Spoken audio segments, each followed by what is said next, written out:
नमस्कार विद्यार्थियों, मैं सुनीता चौक से इन्हीं शुभकामनाओं के साथ ना कोई फीस ना कोई ऑफर, हम चाहते हैं आप बने टॉपर। तो इन्हीं शुभकामनाओं के साथ मैं आपके सामने लेकर आई हूँ महिला सशक्तिकरण, वुमन एम्पावरमेंट, जो कि BA, BSc, BCom, BBA, BCA द्वितीय वर्ष के सभी विद्यार्थियों के लिए है। फाउंडेशन कोर्स आधार पाठ्यक्रम नई शिक्षा नीति 2020 के अनुसार हम अध्ययन कर रहे हैं विद्यार्थियों, देवी अहिल्या विश्वविद्यालय इंदौर के अनुसार। तो आइए चलते हैं महिला सशक्तिकरण में एक बहुत ही महत्वपूर्ण टॉपिक, महत्वपूर्ण विषय पर अध्ययन करते हैं, जिसमें से ऑब्जेक्टिव जरूर जरूर जरूर पूछे जाते हैं। विद्यार्थियों, हम महिला सशक्तिकरण, वुमन एम्पावरमेंट से इकाई 3 से एक महत्वपूर्ण टॉपिक गौरा देवी को देखने जा रहे हैं, जिस पर प्रश्न बनते हैं परीक्षा में। गौरा देवी के महत्वपूर्ण व्यक्तित्व को, प्रभावी व्यक्तित्व को आज जानेंगे और इसमें आए प्रश्नों को नोट करते चलेंगे। आशा है पेन और कॉपी लेकर बैठे होंगे, नोट डाउन करते चलेंगे विद्यार्थियों। आपका फाउंडेशन का पेपर जल्दी ही होने वाला है। द्वितीय वर्ष के सभी विद्यार्थी सावधान और सतर्क हो जाए। चलिए नोट डाउन करना स्टार्ट कीजिए। देखते हैं गौरा देवी के व्यक्तित्व को। गौरा देवी पर्यावरण प्रेमी वह महिला है जिनके अथक प्रयासों से हजारों पेड़ काटने से बच गए। चिपको आंदोलन के जनक के रूप में हम श्री सुंदरलाल बहुगुणा जी को जानते हैं, परंतु आंदोलन में पुरुषों के साथ साथ महिलाओं का भी खासा योगदान था। यह बहुत से लोग नहीं जानते हैं। सभी लोगों के मुंह पर केवल सुंदरलाल बहुगुणा जी का नाम रहता है, परंतु आइए आज जानते हैं महिलाओं की भागीदारी को। इन महिलाओं के समूह का नेतृत्व किया था गौरा देवी ने। चिपको आंदोलन में सुंदरलाल बहुगुणा के साथ साथ महिलाओं का बहुत बड़ा योगदान था। हमने देखा इन महिलाओं के समूह का जो नेतृत्व किया था वो था प्रमुख रूप से गौरा देवी ने किया था। गौरा देवी ने वृक्ष को बचाने के साहसिक कार्य किया और इन्हीं साहसिक कार्यों के कारण उन्हें चिपको आंदोलन की जननी एवं चिपको वुमन भी कहा जाता है। नोट डाउन करेंगे, गौरा देवी को चिपको वुमन भी कहा जाता है। पूछा जाता है किससे चिपको वुमन कहा जाता है, तो गौरा देवी को कहा जाता है। क्यों कहा जाता है? क्योंकि उनका साहसिक कार्य था वृक्ष को कटने से बचाने का, और इस आंदोलन की जननी भी गौरा देवी को ही कहा जाता है। यह ध्यान रखेंगे आप। गौरा देवी का जन्म 1925 पूछा जाता है। गौरा देवी का जन्म कब हुआ था? नोट डाउन करिए। 1925 में उत्तराखंड के लाता गांव चमोली में हुआ था। लाता गांव चमोली में हुआ था। तत्कालीन परंपरा अनुसार, उस समय परंपरा थी, परंपरा अनुसार मात्र 12 वर्ष की आयु में उनका विवाह रैनी गांव के मेहरबान सिंह से हो गया। तो पूछा जाता है गौरा देवी की ससुराल कहाँ की थी, तो याद रखेंगे गौरा देवी की ससुराल रैनी गांव की थी। उनके पति का नाम मेहरबान सिंह था। कितने वर्ष की उम्र में उनका विवाह हुआ? 12 वर्ष की उम्र में। उनका जन्म कहाँ हुआ? 1925 में। कब हुआ? 1925 में। कहाँ हुआ? उत्तराखंड के लाता गांव चमोली में हुआ था। नोट डाउन कर लीजिए। मुख्य बिंदु आपके सामने है। 1972 में 1972 महिला मंगल दल की अध्यक्ष चुनी गई। 1972 में ही इनका चंडी प्रसाद भट्ट जी से संपर्क हुआ, जिससे वह बहुत प्रभावित हुई। कभी कभी बहुत कम, रेयर केस में पूछा है, लेकिन पूछा गया है कि चंडी प्रसाद भट्ट जी से कब प्रभावित हुई, कब मिली, तो 1972 में।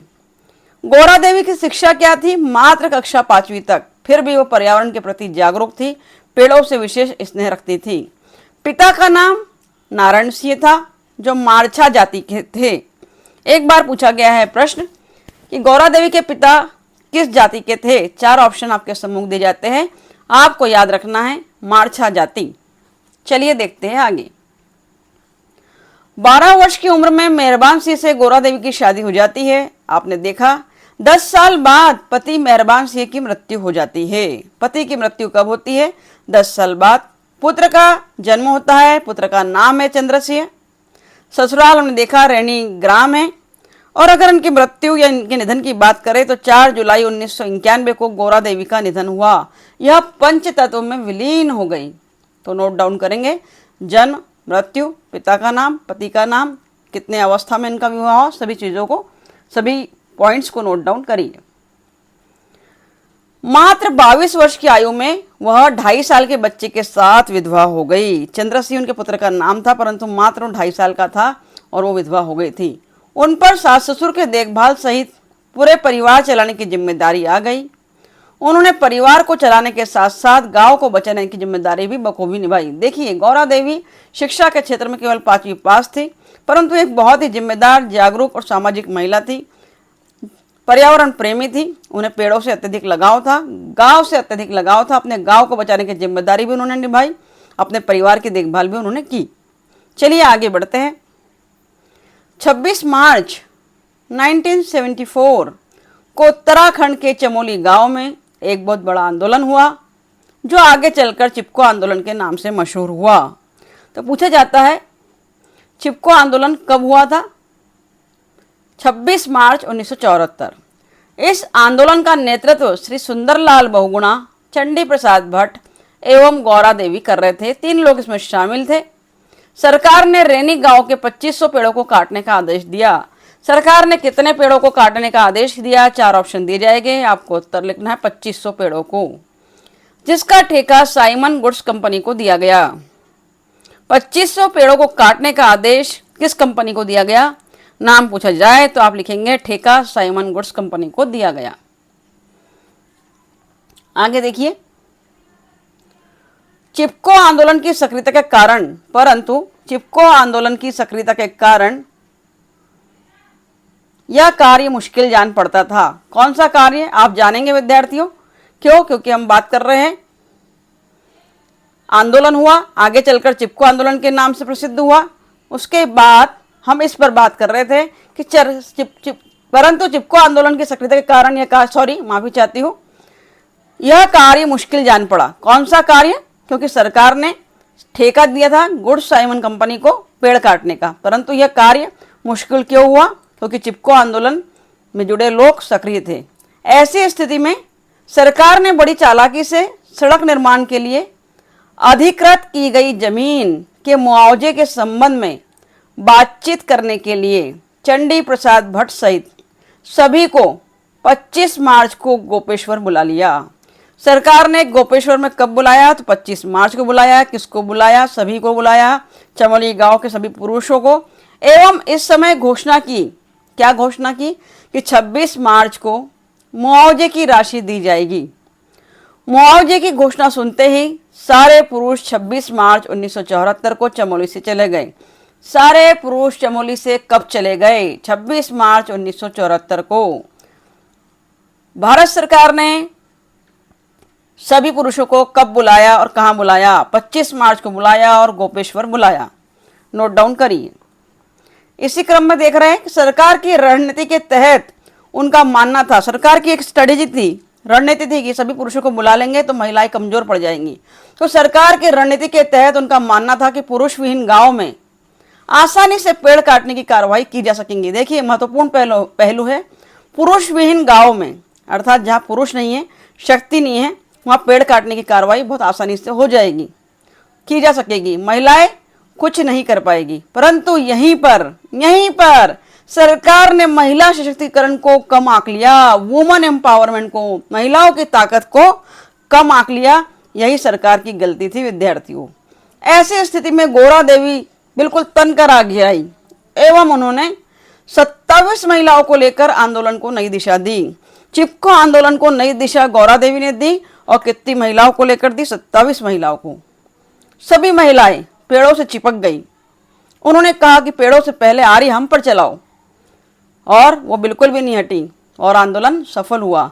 चिपको वुमन के नाम से प्रसिद्ध उत्तराखंड, उनके नाम पर गौरा देवी कन्याधन योजना चलाई गई। उत्तराखंड में उनके नाम पर कौन सी योजना चलाई गई पूछा जाता है, तो गौरा देवी कन्याधन योजना चलाई गई।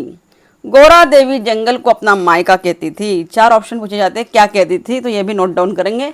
गौरा देवी जंगलों को अपना, वनों को अपना मायका कहती थी। आगे देखिए, महत्वपूर्ण पहलू, गौरा देवी ने किस क्षेत्र में योगदान दिया? उत्तर, वन संरक्षण और पर्यावरण संरक्षण में योगदान दिया। चिपको आंदोलन की जननी किसे कहा जाता है? उत्तर, गौरा देवी को। तीसरा प्रश्न, चिपको आंदोलन द्वारा किसकी रक्षा की गई? चिपको आंदोलन द्वारा वनों की रक्षा की गई, वृक्षों की रक्षा की गई। चिपको आंदोलन में क्या किया गया? वृक्षों को काटने से रोका गया। गौरा देवी क्यों प्रसिद्ध है? गौरा देवी पर्यावरण संरक्षण में कार्य हेतु प्रसिद्ध है। 23 मार्च 1974 को गोपेश्वर रैली का नेतृत्व किया गया। गोपेश्वर रैली का नेतृत्व कब किया गया? प्रश्न पूछा जाता है। तो 23 मार्च 1974 को। 26 मार्च 1974 को चिपको आंदोलन का जन्म हुआ। चिपको आंदोलन का जन्म कब हुआ? 26 मार्च 1974। गौरा देवी को भारत सरकार द्वारा 1986 में प्रथम प्रियदर्शनी वृक्ष मित्र पुरस्कार दिया गया। गौरा देवी को प्रथम वृक्ष मित्र पुरस्कार कब दिया गया? ऐसा सिंपल भी पूछा जाता है तो 1986 में। या ऐसा भी पूछा जाए कि भारत सरकार ने कौन सा पुरस्कार दिया? तो प्रियदर्शनी वृक्ष मित्र पुरस्कार उन्हें दिया। किसी भी प्रकार से प्रश्न अगर बनता है तो आप उत्तर दे पाएंगे। इन बिंदुओं को, इन पॉइंट्स को आपने अगर अच्छे से पढ़ा है विद्यार्थियों। आगे देखते हैं। सुंदरलाल बहुगुणा को वृक्ष मित्र और गौरा देवी को चिपको वुमन के नाम से जाना जाता है। नोट करिए कि वृक्ष मित्र सुंदरलाल बहुगुणा और चिपको वुमन गौरा देवी कहलाती है। चिपको आंदोलन हिमालय की ऊंची पर्वत श्रृंखला में गढ़वाल मंडल के चमोली जिले के रैनी नामक गांव में हुआ था। कहां पर हुआ था? हिमालय की ऊंची पर्वत श्रृंखला गढ़वाल मंडल के चमोली जिले के रैनी नामक गांव में, गढ़वाल मंडल में हुआ था विद्यार्थियों। पूछा जाता है, ऑप्शन में गढ़वाल मंडल जरूर होता है, तो आप टिक करेंगे गढ़वाल मंडल पर। नोट देखिए, एक लिखा है गढ़वाल भारत के उत्तराखंड राज्य का प्रमुख क्षेत्र है। पहले यहाँ उत्तर प्रदेश में ही था, पहले यह उत्तर प्रदेश में ही था, लेकिन जब उत्तर प्रदेश को अलग किया गया तो यह क्षेत्र उसी क्षेत्र में चला गया, आप जानते होंगे। आगे का पॉइंट है 4 जुलाई 1991 को गौरा देवी का निधन हुआ, पंचतत्व में विलीन हुई, हम जानते हैं। चिपको आंदोलन की शुरुआत चंडी प्रसाद भट्ट और गौरा देवी की ओर से की गई थी और भारत के प्रसिद्ध सुंदरलाल बहुगुणा जी ने इसका आगे नेतृत्व किया था।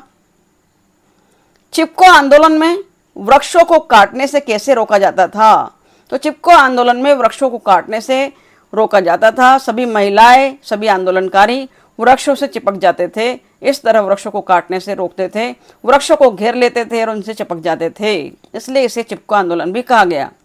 और बंदूक चलाने पर, कभी कभी नहीं हटने पर सरकार द्वारा, जो लोग पेड़ काटने आए हैं उनके द्वारा बंदूक चलाई जाती थी महिलाओं पर, तो महिलाएं कहती थी पहले हम पर बंदूक चलाओ या आरी चलाओ, उसके बाद ही हम पेड़ काटने देंगे।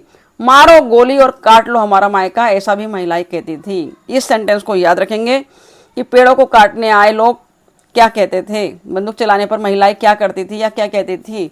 तो मारो गोली और काट लो हमारा मायका कहती थी, अर्थात पेड़ों को काट लो, पेड़ों को ही मायका मानती थी, इसलिए कहती थी मारो गोली और काट लो हमारा मायका। चिपको आंदोलन का घोष वाक्य क्या था? बहुत महत्वपूर्ण प्रश्न है। चिपको आंदोलन का घोष वाक्य था, क्या है जंगल के उपकार, मिट्टी पानी और बयार जिंदा रहने के आधार। क्या है जंगल के उपकार, मिट्टी पानी और बयार जिंदा रहने के आधार, ये चिपको आंदोलन का घोष वाक्य था विद्यार्थियों।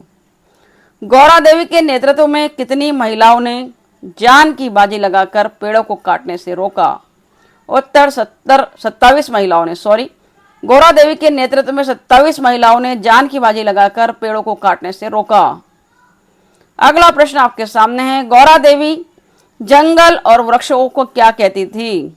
तो गौरा देवी जंगल को वन देवता और वृक्षों को अपना मायका कहती थी। ध्यान रखेंगे, जंगल को मायका नहीं कहती थी, इसके पहले मैंने कहा है फ्लो में, लेकिन आप याद रखेंगे गौरा देवी जंगल को वन देवता वन देवता वन देवता कहती थी और वृक्षों को अपना मायका कहती थी। मायका किसे कहती थी? वृक्षों को, जंगल को नहीं।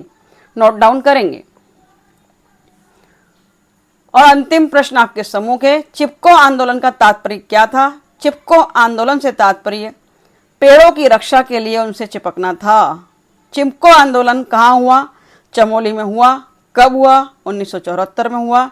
तो प्रिय विद्यार्थी, इस प्रकार हमने आज महिला सशक्तिकरण, वुमन एम्पावरमेंट इकाई 3 से गौरा देवी के व्यक्तित्व पर अध्ययन किया, उस पर बनने वाले प्रश्नों को देखा है, जो कि आपकी परीक्षा के लिए अति महत्वपूर्ण है, बहुत महत्वपूर्ण है।